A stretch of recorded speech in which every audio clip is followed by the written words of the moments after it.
ചന്തുവും കേശവനും പോയി കഴിഞ്ഞതും ഇനി എന്തു ചെയ്യണമെന്ന് അറിയാതെ അഭിയും ഹർഷനും ആകെ കുഴഞ്ഞു. പക്ഷേ ചന്തു പോയതിൽ ഒരുപാട് സന്തോഷിക്കുന്നുണ്ട് താനും ഹർഷൻ. എന്തിനാണെന്ന് പോലും അറിയാത്ത ഒരു സന്തോഷം അവനിൽ വന്നണഞ്ഞു. അഭിക്ക് എന്തോ പഴയതുപോലെ തന്നെയാണ് ഹർഷനോട് ഇപ്പോഴും തോന്നുന്നത്. കൂടുതൽ സംസാരിക്കാനോ ഇടപെടാനോ കഴിയുന്നില്ല. അവൾ പതിവ് പോലെ തന്നെ റൂമിൽ കിടപ്പുള്ള മറ്റേ ബെഡിൽ പോയിരുന്നു. അവിടെയുള്ള ഒന്ന് രണ്ട് പുസ്തകങ്ങൾ മറിച്ചു നോക്കാൻ തുടങ്ങി. കുറച്ചു നേരം കഴിഞ്ഞതും അഭിയുടെ പ്രവൃത്തി അത് തന്നെ. ഹർഷനാണെങ്കിൽ ഫോണിൽ എന്തൊക്കെയോ ചെയ്യുന്നുണ്ടെങ്കിലും ഇടയ്ക്കൊക്കെ അവൻ്റെ കണ്ണുകൾ അഭിയിലേക്ക് പാളിപ്പോകുന്നുണ്ട്. ചന്തുവുമായി നല്ല കൂട്ടായല്ലേ? സമയം നീങ്ങിയതും ഇനിയും മിണ്ടാതിരുന്നിട്ട് കാര്യമില്ലെന്ന് മനസ്സിലാക്കിയതും ഹർഷൻ തന്നെ സംസാരത്തിനൊരുങ്ങി. ആ, അജിയോട്ടനെ പോലെയാ, ആരുമായും വേഗം ഇണങ്ങും. പുസ്തകത്തിൽ നിന്ന് തല ഉയർത്തിക്കൊണ്ട് ഹർഷനുള്ള മറുപടി നൽകിക്കൊണ്ട് വീണ്ടും പുസ്തകത്തിലേക്ക് തന്നെ കണ്ണുകൾ പായിച്ചു. അജിയോട്ടൻ്റെ അതേ സ്ഥാനമാണോ? അതോ? വ്യക്തമാക്കാത്ത രീതിയിൽ ഹർഷൻ ഒരേറങ്ങ് കൊടുത്തു. കൊടുത്തതുപോലെ തന്നെ അവൾ പുസ്തകത്തിൽ നിന്ന് മുഖമുയർത്തി നെറ്റി ചുളിച്ച് അവനെ നോക്കി. അല്ല, നീ അജുവിനെ സഹോദരനായല്ലേ കാണുന്നത്?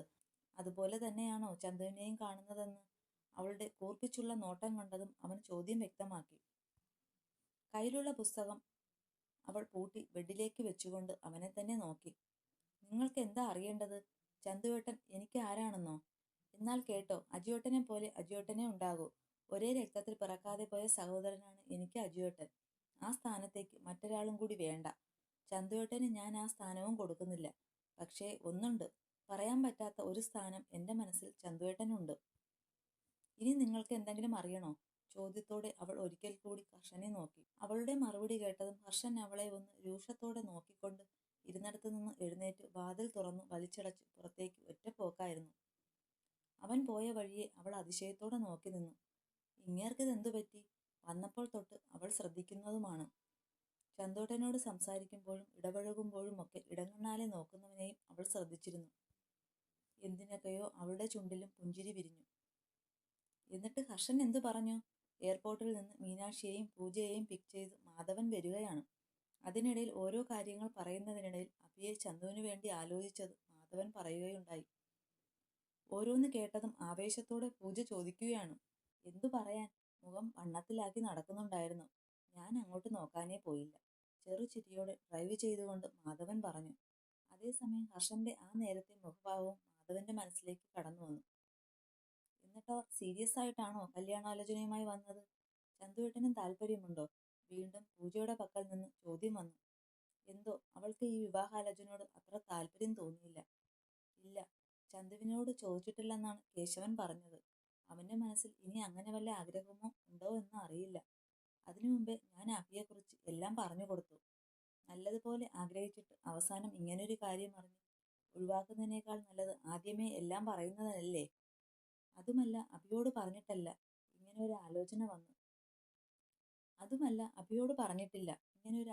വന്നു. ഭാമ ചോദിച്ചിരുന്നു എന്ന് പറഞ്ഞിരുന്നു. അപ്പോൾ തന്നെ താല്പര്യമില്ലെന്ന് ആ കുട്ടി പറഞ്ഞെന്ന് കേട്ടു. ഒറ്റ ദിവസം കൊണ്ട് എന്തൊക്കെയാ നടന്നത് അല്ലേ അച്ഛാ? ഓരോന്ന് കേൾക്കുമ്പോൾ പൂജയ്ക്ക് അതിശയം തോന്നി. ഒറ്റ ദിവസം കൊണ്ട് പെണ്ണിനെ ഇഷ്ടമാവുക, കല്യാണാലോചനയുമായി വരിക, എന്തൊക്കെയാണ്? കോ ഡ്രൈവിംഗ് സീറ്റിൽ ഇരുന്നു കൊണ്ട് അവൾ താടിക്ക് കൈവച്ചു പോയി. അഭിമോളെ കണ്ടാൽ ആർക്കാണ് ഇഷ്ടമാകാതിരിക്കുക? നിന്നെ പോലെയാണോ ആ കുട്ടി? നല്ല അടക്കവും ഒതുക്കവും ഉള്ള മോളാണ്. പൂജയുടെ പറച്ചിൽ കേട്ടത് മീനാക്ഷി പിറകിൽ നിന്ന് തമാശ മട്ടിൽ പറഞ്ഞു. ദേ അമ്മേ, ചൊറിയാൻ നിൽക്കല്ലേ. ആനക്കാര്യം പറയുമ്പോഴാ അമ്മയുടെ ചേനക്കാര്യം. മീനാക്ഷി പറഞ്ഞത് പൂജയ്ക്ക് അത്ര പിടിച്ചില്ല. ഹൈദരാബാദിൽ പോയത് തൊട്ട് അമ്മയുടെ വായിൽ നിന്ന് ഗുളിക കഴിക്കുന്നത് പോലെ ദിവസവും കേൾക്കുന്നതാണ് ഇതൊക്കെ. അടക്കവും ഒതുക്കവും വേണമെന്ന് കേട്ട് കേട്ട് മടുത്തിട്ടാണ് ഇങ്ങോട്ടേക്കുള്ള വരവ്. ഓ, ഇപ്പോൾ ഞാൻ പറഞ്ഞതായി കുറ്റം. ഞാനൊന്നും മിണ്ടുന്നില്ല. അച്ഛനും മോളും എന്താന്ന് വെച്ചാൽ സംസാരിച്ചോ. പൂജയുടെ സംസാരവും മുഖം കടുപ്പിച്ചിട്ടുള്ള നോട്ടം കണ്ടതും മീനാക്ഷി ചുണ്ടു കൂർപ്പിച്ച് പുറത്തേക്ക് നോട്ടം വായിച്ചു. ബാക്കി പറയാച്ചാ. ഹർഷേട്ടന്റെ മുഖഭാവം കണ്ടിട്ട് അഭിയോട് താല്പര്യമുള്ളതായി തോന്നിയിട്ടുണ്ടോ? അമ്മ അടങ്ങിയതും പൂജ വീണ്ടും ആവേശത്തിലായി. താല്പര്യമുണ്ടായാലും ആ കൊച്ചിനെ ഞാൻ അവന് കൊടുക്കില്ല. അത്രയ്ക്ക് ദ്രോഹം അവൻ ആ കൊച്ചിനോട് ചെയ്തിട്ടുണ്ട്. നീ കണ്ടിട്ടില്ലല്ലോ അവൻ ആ കൊച്ചിനോട് ചെയ്തതൊന്നും. ഞാൻ നന്ദനത്തിൽ നിന്ന് ഇറങ്ങി വരാൻ കാരണം തന്നെ അവൻ അഭിയോട് ചെയ്ത ക്രൂരതകൾ സഹിക്കാൻ കഴിയാഞ്ഞത് കൊണ്ടാണ്. ഏതൊക്കെയോ ഓർമ്മകളിൽ ഹർഷനോടുള്ള നീരസം മാധവൻ വ്യക്തമാക്കി. ഒരിക്കലും മറക്കാൻ കഴിയാത്ത അനുഭവങ്ങളായിരുന്നുവല്ലോ ഹർഷൻ നന്ദനത്തിൽ വെച്ച് അഭിക്ക് നൽകിയത്. അതൊക്കെ വിട്. ഹർഷേട്ടന് അഭിയോട് താല്പര്യമുണ്ടെങ്കിൽ നമുക്കൊന്ന് പ്രോത്സാഹിപ്പിച്ചുകൂടെ? പല ഓർമ്മകളും അച്ഛനെ ദേഷ്യത്തിലാഴ്ത്തുന്നത് കണ്ടതും പൂജ വേഗം ഇടപെട്ടു. ദേ പെണ്ണെ, അടങ്ങിയിരുന്നോണം. 2 മാസം കഴിഞ്ഞാൽ ആ കൊച്ചങ്ങ് പോവും. അതിന് എങ്ങനെയെങ്കിലും അതിൻ്റെ വീട്ടിലെത്തിയാൽ മതിയെന്നാണ്. അതിനിടയിലാണ് ഒരു കല്യാണക്കാര്യം. പൂജയുടെ സംസാരം കേട്ടതും വീണ്ടും മീനാക്ഷി പൂജയ്ക്കു നേരെ കയർത്തു. ഈ അമ്മ എന്ത് പറഞ്ഞാലും നെഗറ്റീവ് അല്ലാതെ മറ്റൊന്നും പറയില്ലല്ലോ. പോസിറ്റീവായി ചിന്തിക്കമ്മേ. മീനാക്ഷിയുടെ സംസാരം ഇഷ്ടപ്പെടാതെ അവൾ പിറകിലേക്ക് നോക്കി താഴ്മയോടെ പറഞ്ഞു. മോളെ, അമ്മ പറയുന്നതിലും കാര്യമുണ്ട്. അബിക്ക് എങ്ങനെയെങ്കിലും അവളുടെ വീട്ടിലെത്തിയാൽ മതിയെന്നാണ്. മറ്റുള്ളവരെ ബോധിപ്പിക്കാൻ വേണ്ടി കടിച്ചു പിടിച്ചു നിൽക്കുകയാണ് ആ കുട്ടി. നമ്മളായിട്ട് ആ കുട്ടിക്ക് ഇനി പ്രഷർ കൊടുക്കരുത്. കരാറും കഴിഞ്ഞ് ആ കുട്ടി വീട്ടിലെത്തട്ടെ. അതിനുശേഷം എന്താണെന്ന് വെച്ചാൽ ചെയ്യാം. എന്തായാലും ഹർഷൻ അവൾ വേണ്ട. അബിയുടെ ഭർത്താവായിരിക്കാൻ അവൻ യോഗ്യനല്ല. ചന്തുവിനും അബിക്കും താല്പര്യമുണ്ടെങ്കിൽ അത് തന്നെ നമുക്ക് മുന്നോട്ട് കൊണ്ടുപോകാൻ നോക്കാം. അതല്ലേ നല്ലത്? തൻ്റെ അടുത്തിരിക്കുന്ന മകളെ നോക്കി അദ്ദേഹം ചെറുപുഞ്ചിരിയോടെ പറഞ്ഞതും അവൾ മനസ്സിൽ തട്ടാത്ത ഒരു പുഞ്ചിരി മാധവന് കൈമാറി. വൈകുന്നേരം റൂമിൽ നിന്ന് ദേഷ്യത്തോടെ ഇറങ്ങിപ്പോയവൻ രാത്രി 10 മണി കഴിഞ്ഞിട്ടും വരാതെയായപ്പോൾ അബി ചെറിയ തോതിൽ ഭയക്കാൻ തുടങ്ങി. 1-2 പ്രാവശ്യം വാതിൽ തുറന്ന് പുറത്തേക്ക് പോയി ബാൽക്കണിയുടെ അടുത്ത് നിന്ന് ഹർഷൻ വരുന്നുണ്ടോ എന്ന് നോക്കി. ഇല്ലെന്ന് കണ്ടതും വീണ്ടും റൂമിലേക്ക് വന്ന് ഇരിപ്പായിരുന്നു. സമയം നീങ്ങുന്നതല്ലാതെ ഹർഷൻ മാത്രം വന്നില്ല. കയ്യിലെ ഫോണെടുത്ത് 1-2 തവണ ചന്തുവിനെ വിളിക്കാൻ ശ്രമിച്ചതും അത് വേണ്ടെന്ന് വെച്ചു. റിങ് ചെയ്യുന്നതിന് മുമ്പേ അവൾ തന്നെ കോൾ കട്ടാക്കുകയായിരുന്നു. ഇനിയും ഇങ്ങനെ നിന്നിട്ട് കാര്യമില്ലെന്ന് കണ്ടവൾ വീണ്ടും ഫോണെടുത്ത് ചന്തുവിൻ്റെ നമ്പറിലേക്ക് ഡയൽ ചെയ്യാൻ പോയതും വാതിൽ തുറന്ന് കയ്യിലൊരു പൊതിയുമായി ഹർഷൻ റൂമിലേക്ക് വന്നതും ഒരുമിച്ചായിരുന്നു. പെട്ടെന്ന് ഹർഷനെ കണ്ടതും കയ്യിലെ ഫോൺ ബെഡിലേക്ക് വെച്ച് അവൾ വേഗം എഴുന്നേറ്റ് നിന്നു. ഇതേ സമയം ഹർഷന്റെ നോട്ടം ചെന്നെത്തിയത് ബെഡിൽ വെച്ച ഫോണിലേക്കാണ്. അവൻ സംശയത്തോടെ ഫോണിലേക്കും അവളെയും മാറി മാറി നോക്കി. ഹർഷന്റെ നോട്ടം ഫോണിലാണെന്ന് മനസ്സിലായതും അവൾ പറയാൻ തുടങ്ങി. അത് പിന്നെ ചന്തുവേട്ടൻ, എന്തെങ്കിലും ആവശ്യമുണ്ടെങ്കിൽ വിളിക്കാൻ. തപ്പിത്തടഞ്ഞ് എങ്ങനെയൊക്കെയോ അവൾ പാതി വരെ പറഞ്ഞു. എന്നാൽ അവൾ പറയേണ്ട താമസം. കയ്യിലെ പൊതി അവൻ മേശയിലേക്ക് വലിച്ചെറിഞ്ഞു അവളുടെ അടുത്തേക്ക് നീങ്ങി.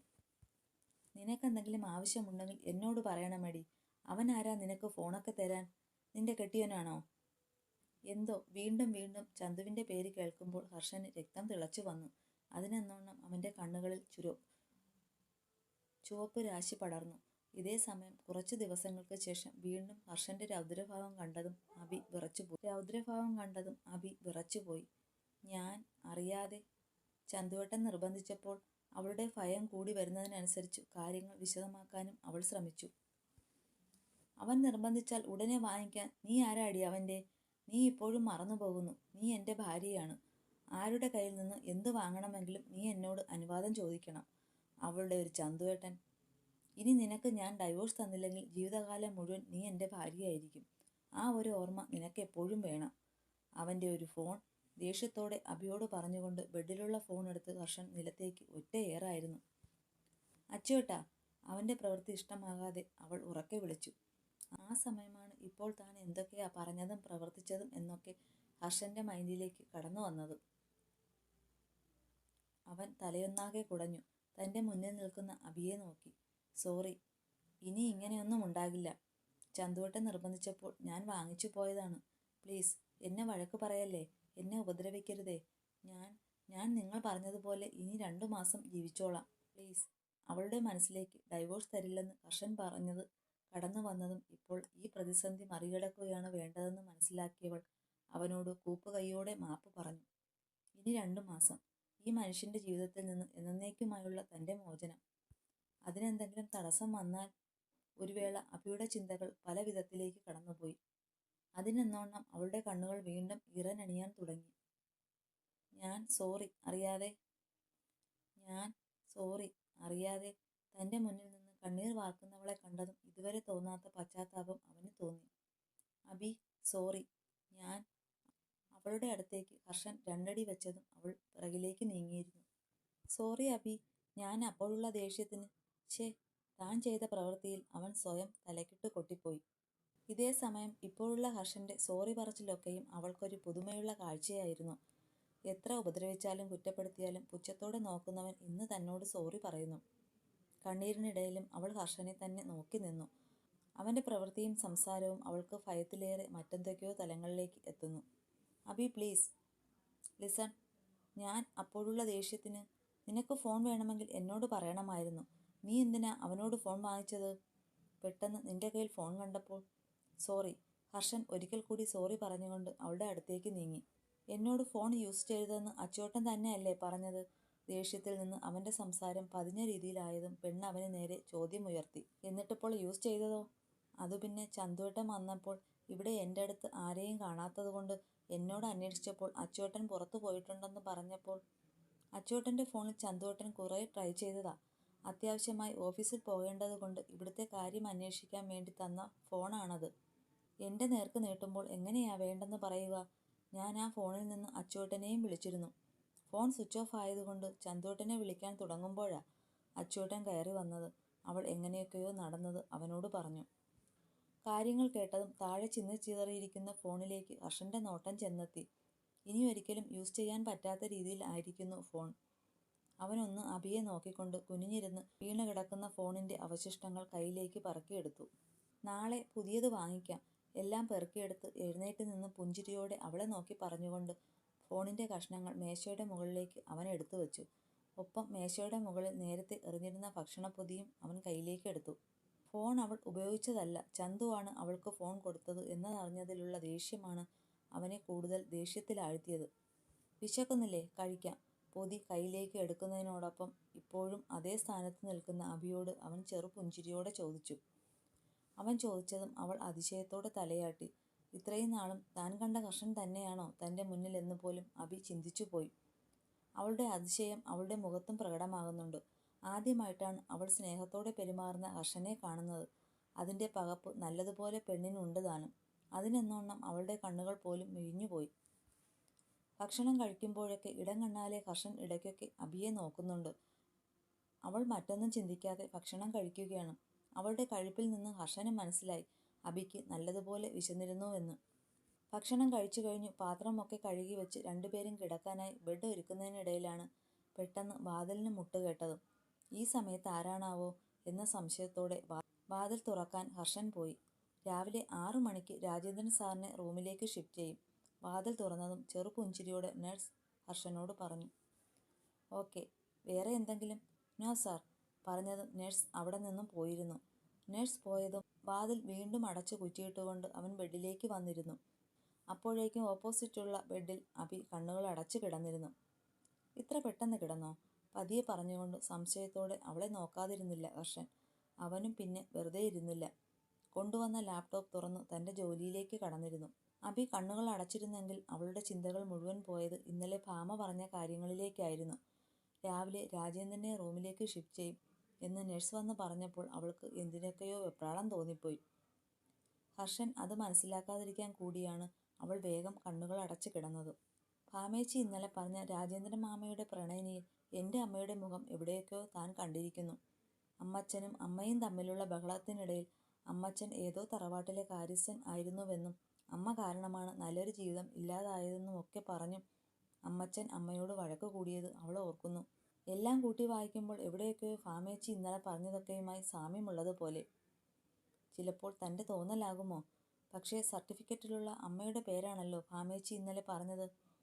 അമ്മച്ചൻ ജാനകി എന്നാണ് അമ്മയെ വിളിച്ചിരുന്നത്. മറ്റുള്ളവരാണ് സാവിത്രി എന്ന് വിളിക്കാറുള്ളത്. അമ്മയുടെ പ്രൂഫിലും തൻ്റെ സർട്ടിഫിക്കറ്റിലും എല്ലാം അമ്മയുടെ പേര് ജാനകി തന്നെ. രാജമാമ തൻ്റെ അച്ഛനായിരിക്കുമോ?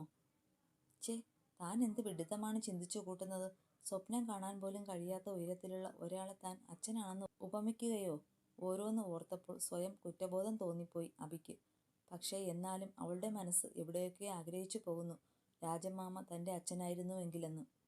എല്ലാവർക്കും കൊടുക്കുന്ന സ്നേഹം തനിക്കും കിട്ടിയിരുന്നുവെങ്കിലെന്ന്. എല്ലാവരുടെയും മുന്നിൽ ചൂണ്ടിക്കാണിക്കാൻ ഒരച്ഛൻ ഉണ്ടായിരുന്നുവെങ്കിലെന്ന്.